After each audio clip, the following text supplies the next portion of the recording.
And there is no doubt these are crimes against humanity.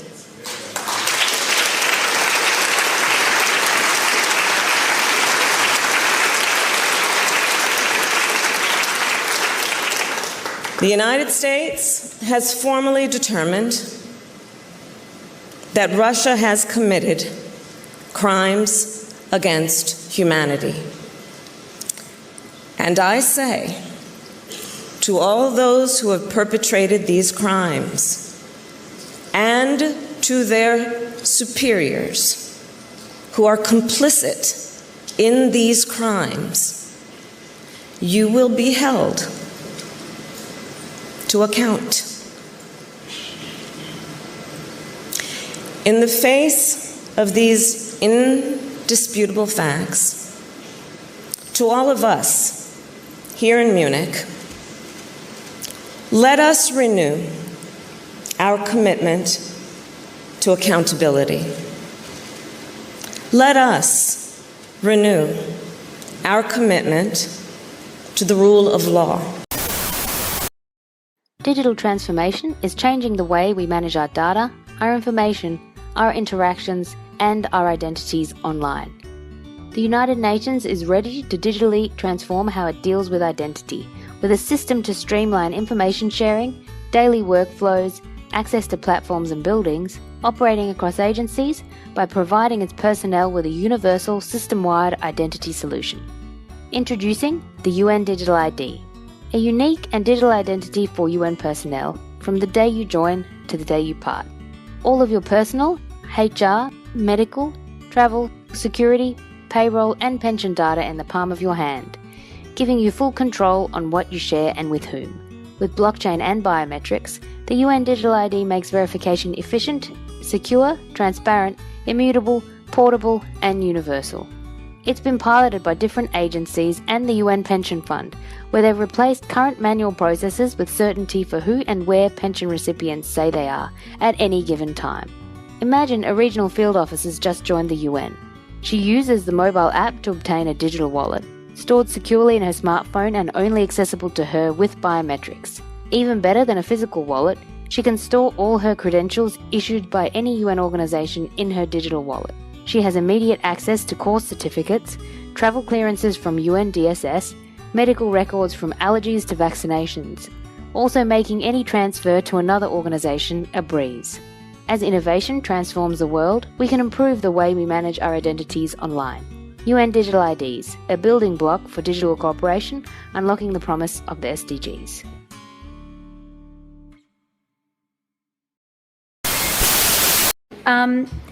So look, when it comes to the financial measures, I think the most important thing to start with is, as the Prime Minister just said, Justice Rouleau's conclusion, which was, and I'm going to read it, it was a powerful tool to discourage participation and to incentivize protesters to leave. I am satisfied that it played a meaningful role in shrinking the footprint of the protests and in doing so made a meaningful contribution to resolving the public order emergency. That is his broad conclusion on the economic measures. It's what we believed at the time, and I'm really glad that having looked at this so carefully, Justice Rouleau agrees. I would also add that what was so important for us in putting in place these economic measures was our overriding objective, of course, was to end the illegal blockades and occupation. It was to do so without violence, without anyone being hurt. And the economic measures were a tool that really helped make that happen. On the specific question about unfreezing accounts, Justice Rouleau also points out a couple of things. He points out that on February 21st, an order issued, a statement from the RCMP, effectively instructed that all accounts be unfrozen. Of course, when the measures were lifted on February 23rd, they were unfrozen. And he also pointed out in his own report that work was done urgently at the time and was being done between the government and law enforcement bodies and banks to ensure that there was a process in place to unfreeze the accounts. So all of that was happening. As the Prime Minister said, in the very horrible event that this ever has to happen again, for sure, there are some lessons for us. Thank you. My experiences with Bill Gates as somebody who was very dismissive towards women, that's just simply who he is.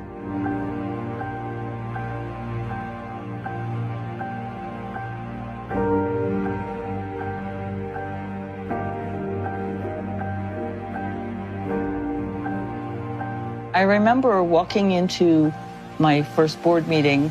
There were about 10 people around the table. There were only 2 women. There was a presentation on the succession for the people who might succeed the CEO.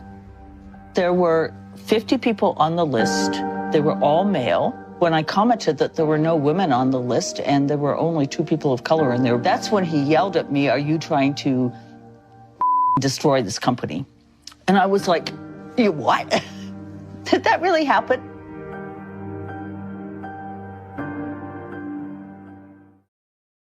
I don't think it's me that's humanized him, but I don't think that you can be out in the developing world. I think with the Gates Foundation, Bill very deliberately wanted to fix his terrible reputation. It was definitely a very successful move in terms of changing how people saw him.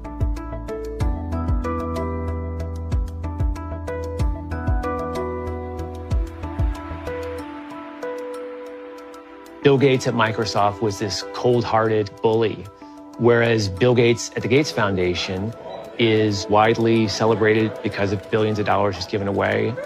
But it's not the innocent humanitarian organization that we've been led to believe it is. Almost all of the Gates Foundation's work is directed at poor Black and brown people. But most of the money it gives out, it doesn't go to Africa as the marketing message would suggest, is going to organizations in wealthy nations.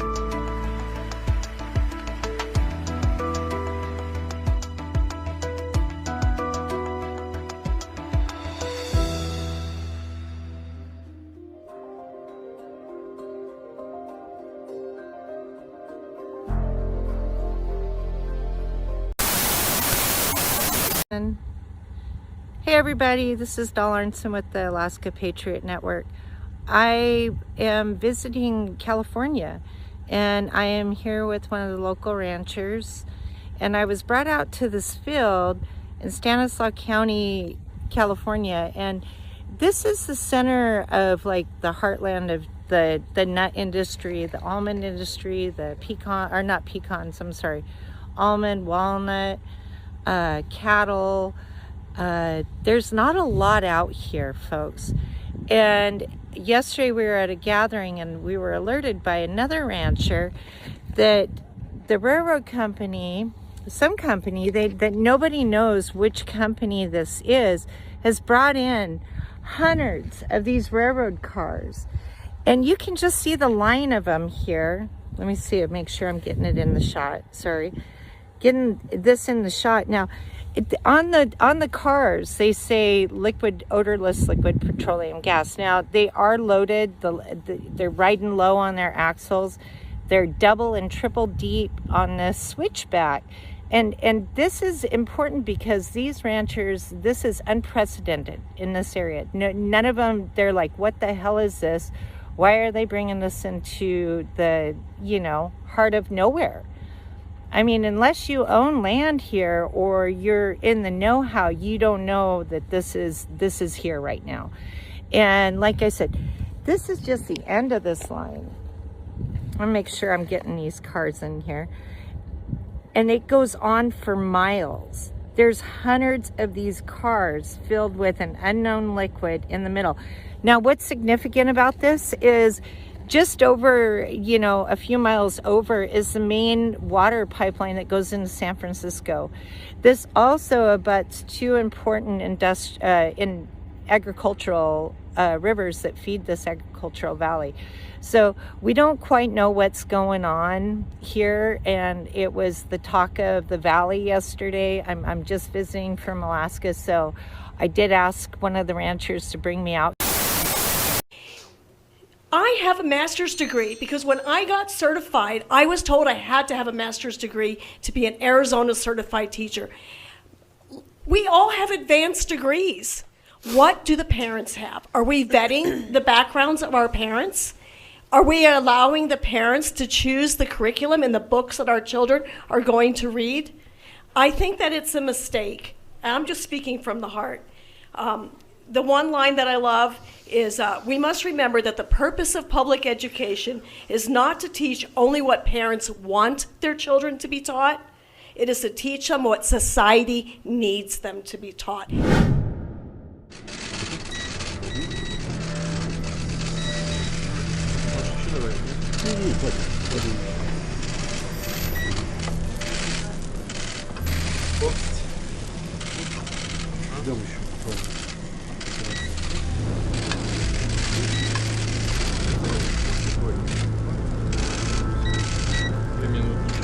Это момент.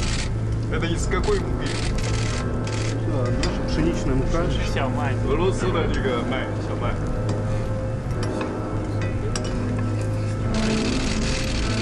相当好。Может так хорошо. Такая зачем светится? Какой был? Чуть беленький. Чуть白色的少的那个加。这是不一样。这个是什么？这是红鱼子酱。那边不一样，鱼的品种不一样。不同的语种不一样的东西。Ну что, попробуй. Прибор.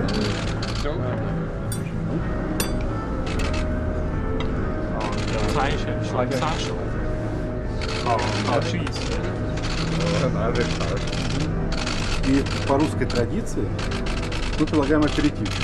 按照我们的传统也要喝一点东西，来一点这个。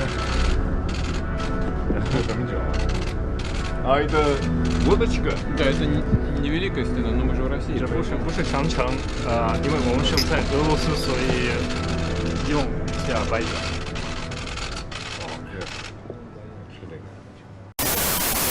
It all depends and starts from how serious is our situation as a country at the moment. And I think it's serious. Now, it's serious for all sorts of reasons, and many other developed countries face similar challenges. But here's our problem. We're spending a lot, we're heavily taxed, and the outcomes are poor. So the question is, what changes that situation? So if you take, for example, the ambition we have on climate, there is no way we can meet that ambition without changing planning. There's literally no way we can do it. And a lot of these things, they're not, airy-fairy. They're actually about people's lives. People already live their lives digitally. The question is whether government and politics can catch up with that reality.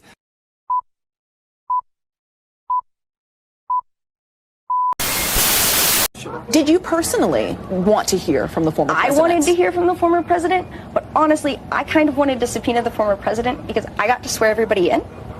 And so I thought it'd be really cool to get 60 seconds with President Trump of me looking at him and being like, do you solemnly swear? And me getting to swear him in. I kind of just thought that would be an awesome moment.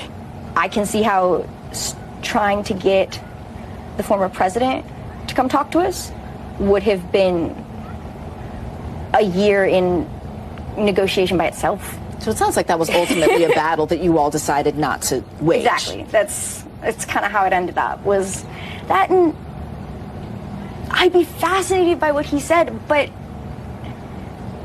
do you think he would have come in and said anything groundbreaking, or just the same kind of thing we've heard?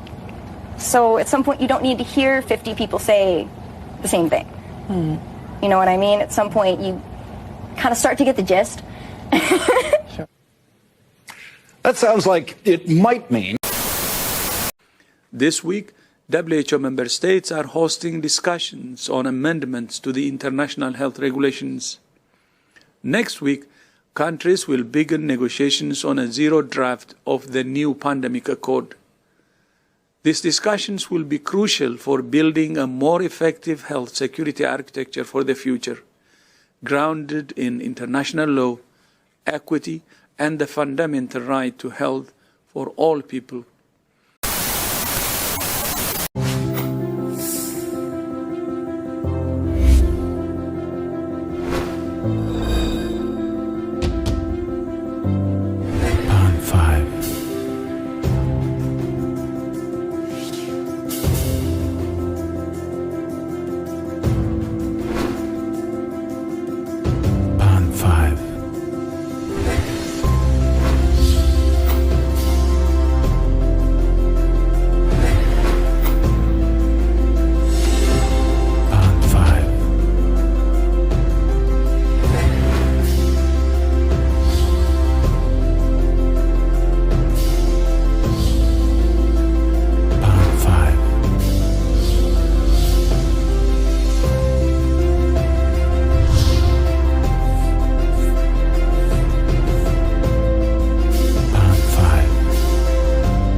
We're going to begin with the massive, toxic train disaster in Ohio.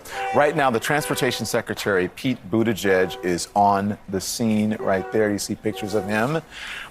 This is him at the scene of that wreck where the train loaded with dangerous chemicals derailed and burst into an inferno. The government's response has been facing growing criticism. The railroad CEO coming face to face with angry residents during a CNN town hall. They are...